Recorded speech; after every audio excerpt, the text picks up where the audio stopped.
our guest editor thinks the licence fee should go. I've been speaking to him alongside Dame Patricia Hodgson, former chair of Ofcom, former member of the BBC Trust, about the licence fee and the BBC's wider integrity as well. First, Charles Moore told me why he believes the BBC's funding model is outdated. The case against the licence fee is that it's a poll tax bearing equally heavily on everybody, which means it victimises poor people. And it's a sort of nationalisation of culture. And this has become an acute problem in modern times for two reasons. One is that the BBC has become, and this was very much exposed by Brexit and by the election, a metropolitan voice that, rather than serving the whole country, speaks to a minority of it and doesn't understand what the majority is worried about. And the other is technological change, so that while it might seem to be a good idea when the BBC began nearly 100 years ago to construct something like this, it's absolutely not like that now. And so the idea that you have to make everyone who wants to watch any terrestrial television, whatever, pay for the BBC seems positively iniquitous, and the BBC has a position of indefensible privilege. Patricia Hodgson, your response to that? Well, the licence fee is guaranteed until 2027, but in the age of Netflix and Spotify and YouTube, I think the BBC needs to work its way to a new funding model if it's to survive. Now, I believe that it should and will survive. It's the foundation of our creative industries, our shared culture as a nation, but also because in post-Brexit Britain, it will be very important globally, the World Service particularly.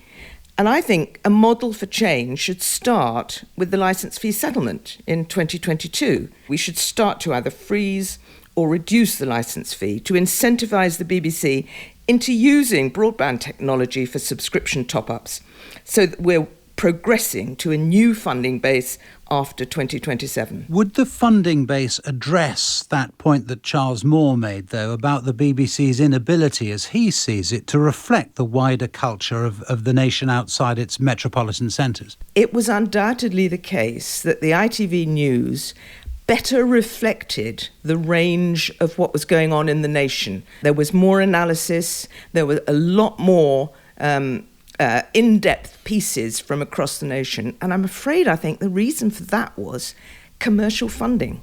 And this metaphor about talking to yourselves is very important. The BBC sets itself up as objective and having high standards. We are getting preached at by the BBC every day. We get preached at about climate change, we get preached at about diversity, and we also get preached at about things we're supposed to disapprove of. So the idea of national independence, for example, which was the key idea behind the Brexit vote, has been constantly disparaged and tend to be discussed as if it were racist. And so I think it's very clear what we're supposed to think. And the BBC sees itself like a sort of church. And like the Church of England in the 19th century, I think the BBC has the church of the BBC has some good aspects, some high standards in some respects, and some benefit to the culture. But I do think it should be disestablished. What do you think the impact would be, Patricia Hodgson, of the BBC being disestablished, to use Charles Moore's phrase? Like everything that we do so sensibly in this country, we would do it over time. The point is for the BBC to survive, not to be destroyed by global competition. But you accept it would change the BBC and its output? BBC has changed enormously since Lord Reith's day, and if it's to survive, it will have to change enormously again. One thing I think that's changing is public attitudes to this. Increasingly, people are sceptical about the BBC because there are so many other things they can watch and listen to. And the BBC, always very defensive in about its empire, and hasn't really got a coherent response to increasing discontent. What do you say, though, to what you might term the conservative case, Charles Moore, for keeping the BBC and keeping it roughly in the way that it is currently subscribed, which would be that it is local, it is familiar, and actually if we were left in a world of Netflix and Apple News and all the rest of it, well, good luck if you ever wanted to complain to them or criticise them in the papers, because they'll take no notice of you at all. In other words, if we were to lose the BBC as currently constituted, we would lose something important to the fabric of the country. I understand the familiarity argument, and much of it is rightly loved. But I think it is a bit like the British Empire. There's a lot to be said for the British Empire, but its time passed. It did often maintain good values. It did have lasting cultural benefits as well as all the bad things. But it's gone, and it had to go. We disagree about much of that. We would disagree, but I think I would agree with her instinct on this, which is that you have to try and manage this change, and you can't just pretend it's not happening. Patricia Hodgson, you're a veteran of discussions with governments. How seriously, I suppose, is the question, do you think this government takes its potential battles with the BBC in the years ahead? Every government I've ever come across has fallen out with the BBC at some stage, so I don't take that too seriously. What I do take seriously is a BBC that is losing touch with the nation. I think Patricia's completely right about that, but I would add one thing which has changed in politics, which is that in the past, when the government attacked the BBC, it knew that it had to deal with it. It had no choice. It had to appear on it. And the breakthrough at this election is that the people supporting Boris realised that wasn't really true, or wasn't completely true. And therefore it's fine for them not to appear on the Today programme, or for Boris Johnson not to be interviewed by Andrew Neil, because they just don't have to. So I hope they won't be motivated by revenge, but I do think they will have a new sense of freedom compared with past governments. Do you not also fear that if politicians of all stripes are not held to account by very well-informed, sometimes aggressive interviewers, then actually all of our politics is reduced? You don't need someone with the bogus authority of a BBC person to do that. In a free society, you'll have all sorts of very able journalists in all sorts of media who are well able to do that. If the BBC is reduced by a changing marketplace, it won't be in the position to hold politicians to account. BBC needs to change in the new world so that it can continue carrying on those functions. Patricia Hodgson and Charles Moore, thank you very much. It is now 22 minutes past 7. Can the UK achieve the government's net zero emissions target by 2050 without major social disruption? Our guest editor, Charles Moore, the former Telegraph editor, is sceptical of that, thinks we should hear more from those who share his doubts. I've been speaking to Professor Michael Kelly, who sits on the board of trustees of the Global Warming Policy Foundation, along with Charles Moore. The foundation describes itself as, quote, open-minded on the contested science of global warming. Professor Kelly says he accepts that the planet is warming and that humans are contributing to that, but he told me he thinks the models which predict climate change decades from now simply aren't good enough to show what policies government should be pursuing. It's no good looking at a model today and saying it's done well for the last 30 years. You look at a model made 30 years ago and look how well it's done in the 30 years since. If you look at the data for the last 30 years, on average, the models have been heating twice as fast as the data. I know the focus that you have, that your foundation has, is largely on what policies to react. That's correct, yes. But there are plenty of people who say, look, you're a scientist. Yep. You are not a climate change scientist. That's they would correct. rather take the view of those people who have overwhelmingly got one view. Yep. Why do you allow yourself to operate in a think tank with people who are climate change deniers? They're not deniers. Look, I was in the room when Paul Nurse sent 5 Fellows of the Royal Society to put Nigel Lawson right. And he agreed with them on everything. But when Nigel Lawson turned around and said, the key word in our organisation is policy, what would you do about it? They stood back and said, hey, but we're only scientists. All I'm saying now is that the current renewables and the various other things we're doing are not going to deliver the expectations of a zero carbon 2050. But we're hearing scepticism about the science, scepticism about the measures for dealing with it. And I think what many people will not think they're hearing yet is any suggestion of what you would do. Or are you just hoping for the best? No. Well, I am hoping for the best. There's a long history of doom and gloom. The average size of the family in the world has halved from 5 children per family to 2.5. It's coming down steeply. So the population will fall again, and you think that will solve the problem? Exactly. The population in 2100 could be as much as 300 million less than the number that will peak somewhere about 2060, 2070. And that will be enough, by the way, to account for all the people who might have to move if the sea levels, at their very worst, was to raise by a metre. But here, just to conclude, is the problem, isn't it, Professor Kelly, which is, in your own words, this is hoping for the best. Who knows, you might be right about population falling, but the world's climate change scientists are telling us that we face a climate emergency. The world's policymakers are telling us that we face a climate emergency. They are having described to them the appalling consequences of that for the loss of human life and quality of life. And you come along as a professor of engineering and say, well, you know, in the past people have got things wrong, maybe they'll get it wrong in the future. Why would you act on the basis of your hope for the best? Well, I'll tell you what I wouldn't do. I wouldn't do something which I know in advance is futile. So last year, the reduction in carbon emissions in this country was undone 80 times over by the rest of the world. I'd be spending a lot more money on research and development into the next but one generation of nuclear energy. Because the real problem is in mega cities. If you look at how we will power London in the year 2050, we know right now we can do it with a mixture of fossil fuel and nuclear. We know right now the whole of East Anglia converted to grass or solar wind would produce fractions of what London needs by way of electricity. And that's where we get a large fraction of our food from. So I want to make sure that what we do is not futile. Professor Michael Kelly of the Global Warming Policy Foundation, thank you for joining us. Thank you. We'll be discussing global warming with, amongst others, David King, the former government scientist, in the next hour of this programme. And next week, when our guest editor, Greta Thunberg, edits the programme on Monday. Climate change should not be presented as an emergency, and indeed it, like all alarmist claims, should be open to debate. That's the view of our guest editor today, Charles Moore, the Telegraph columnist and biographer of Margaret Thatcher. He sits on the board of trustees of the Global Warming Policy Foundation, which describes itself as, quote, open-minded on the contested science of global warming. One of those who've written for the foundation is the science writer and Conservative peer, Matt Ridley, Lord Ridley, who joins us in the studio. Morning to you. Good morning, Nick. The risks you've argued in the past have been greatly exaggerated. But I imagine the simple question for many people is why listen to you rather than the climate change global international scientific consensus? Well, the consensus says that there's going to be a range of outcomes, anything from 1 to 4 degrees. 1 is harmless, 4 is very harmful.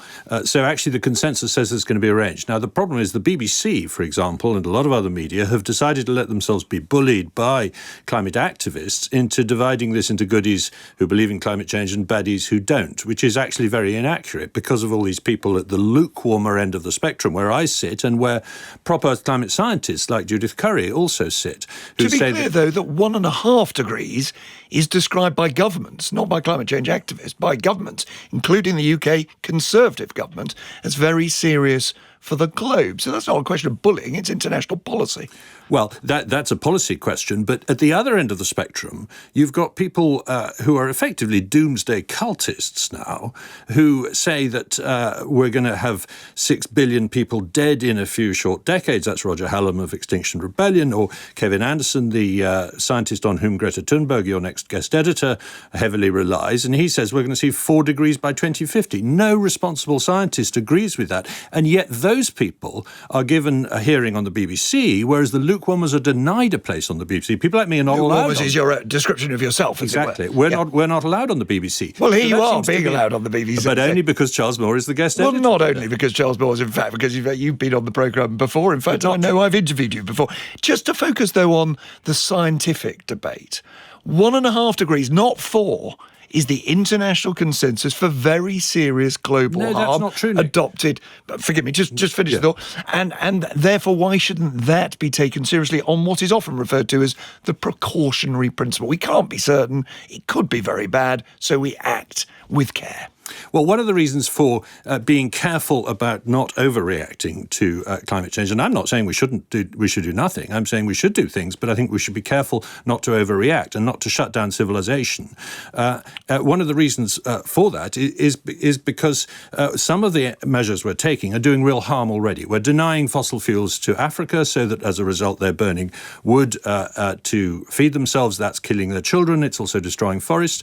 And another example is the diesel scandal, which came came directly out of climate change policy. And I know you've got Sir David King on later, and he was chief scientific advisor at the time when they pushed for switching to diesel because it had lower carbon dioxide emissions, even though it had other huge air pollution problems. Now, I know the focus of your argument is largely about policies that you think are counterproductive at best and maybe positively bad at worst. Isn't your thinking, though, underlain by the fact you're a conservative, like many of the people on this foundation, you're a free marketer, and your real fear is that socialists have grabbed hold of the green agenda and they are managing to get support for things that you fundamentally oppose to on a new basis? That's your worry, that's your anxiety. That's not true about the foundation. The chairman is Lord Donoghue. He's a Labour peer. So there are Lib Dems on the foundation. There are bishops on the foundation. This is not a conservative thing.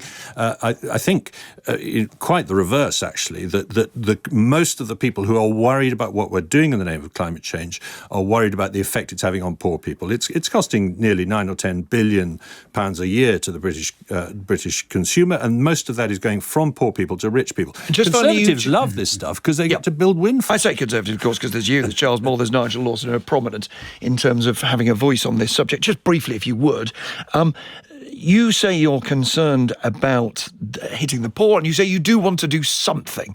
Briefly, and we'll have you back, and then you can tell us more. What something would you do? Well, first of all, open up the debate more, and I think it's a problem that the BBC and people like Roger Harrabin, your environment editor, talks much more closely and takes his instructions from the environment lobbies. He doesn't take instructions from anybody. I know Roger Harrabin. He's a journalist. You're a journalist. He's a journalist. Well, he reports what he thinks is true. His Twitter account very strongly reflects that. You disagree with it. Doesn't mean he takes instructions. But the other thing is, a lot of what the BBC and other media tell us to do, like stopping eating meat, wouldn't make She's never told anybody to stop eating meat, Matt Ridley. I mean, this is preposterous. No, it's not preposterous. We report people who say that you shouldn't eat meat, and we interview people who say you should. We're not telling people to do anything. What we need is an insurance policy against this problem, and we shouldn't pay more in a premium than the risk we're running. A more open debate. That's what we've had. And thank you for helping us have it, Matt Ridley, Lord Ridley. Thank you for coming on. Well, let's continue at 22:09 with Professor Sir David King, the former Chief Scientific Advisor, as Matt Ridley was saying, to the UK government and the UK's climate envoy between 2013 and 17. Morning to you. Good morning. Can you deal with that diesel point, first of all? Because it is quite fundamental, isn't it? That was a case, your critics say, of damage being done to the health of real living people by the green lobby because they didn't fully understand what they were calling for. First of all, I don't think it's very fair to say this was due to a green lobby. I was advising government. I was Chief Scientific Advisor to Tony Blair at the time when this was being discussed in Europe. And I took a lot of trouble over the issue of diesel. And what we generated, and we were in the discussion in Europe, so we were a party to it, was a process in which tests would be conducted, and every few years the stringency of the tests of emissions from diesel-driven cars would be improved. And this was agreed with all of the car manufacturers. What we did not anticipate, and this is critically important, was that car manufacturers would cheat on the testing. You will know that Volkswagen have paid a pretty heavy fine. They have indeed, but it wasn't just about the cheating, was it? I mean, the fact is that we should not be using diesel, particularly for short journeys, and the whole idea was, and this is why I say it was something that came from the Green lobby, is that the government wanted a kind of green hit, didn't they? The governments of Brown and Blair wanted to be able to say we're reducing carbon emissions and didn't care too much, didn't think too much about the other noxious things that would come from diesel. Let me say, no. That is completely distorting what actually happened. First of all, did I think too much? I spent a lot of time on this, and I talked to car manufacturers about it. I talked to the people who are building the car exhaust systems to prevent noxious fumes going into the air. What you've just said is not correct, because basically we were in the European Union, we were a party to that discussion, and this was an EU decision.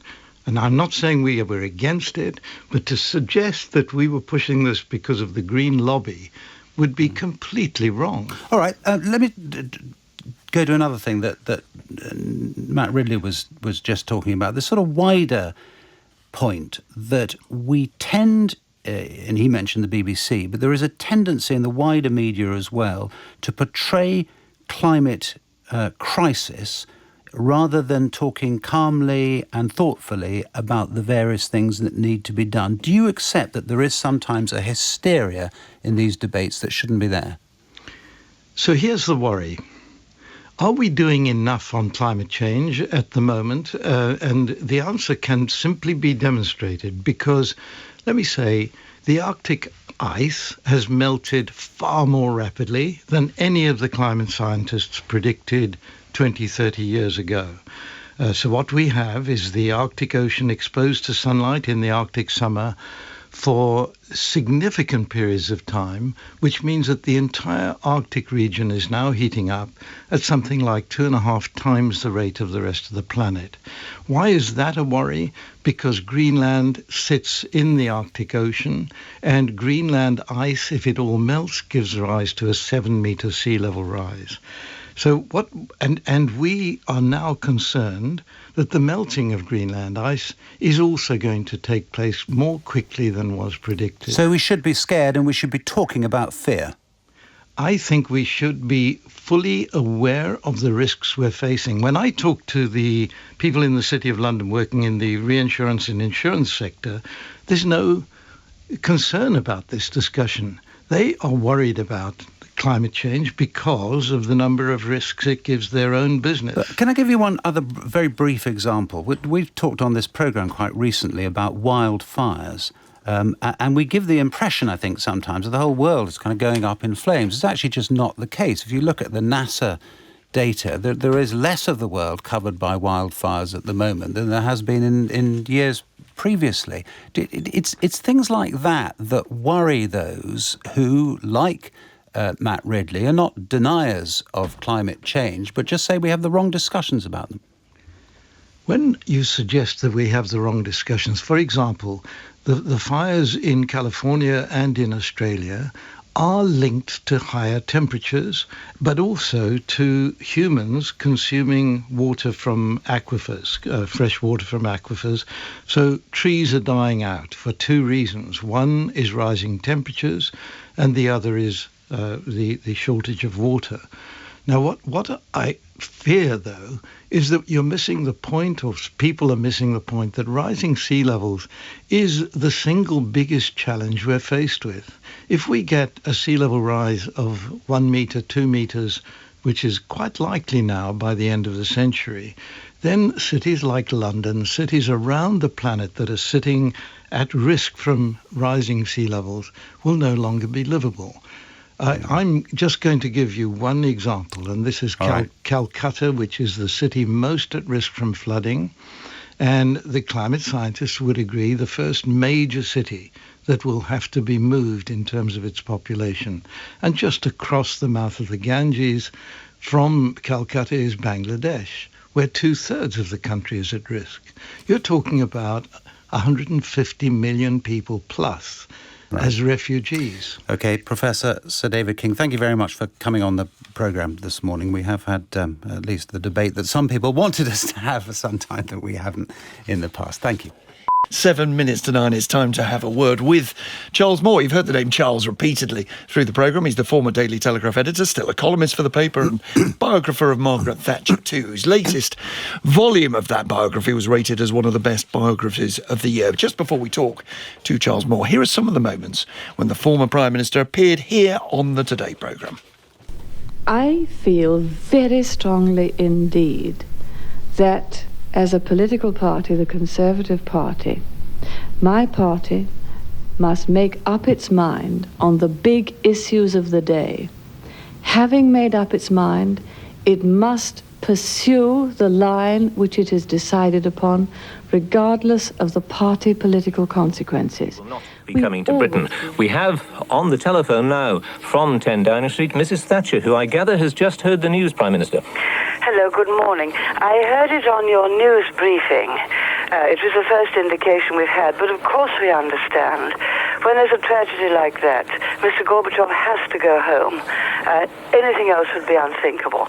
And then I heard later... The unmistakable sound of the young Humphreys talking to Margaret Thatcher, who just phoned in when she'd heard the news. And listening to her, Charles Moore, there, it is striking the dramatic change in a way in the Conservative Party, because that first clip was Margaret Thatcher saying the Tory Party had made up its mind for Europe in the 75 referendum and should stick to the line of having us in the single market.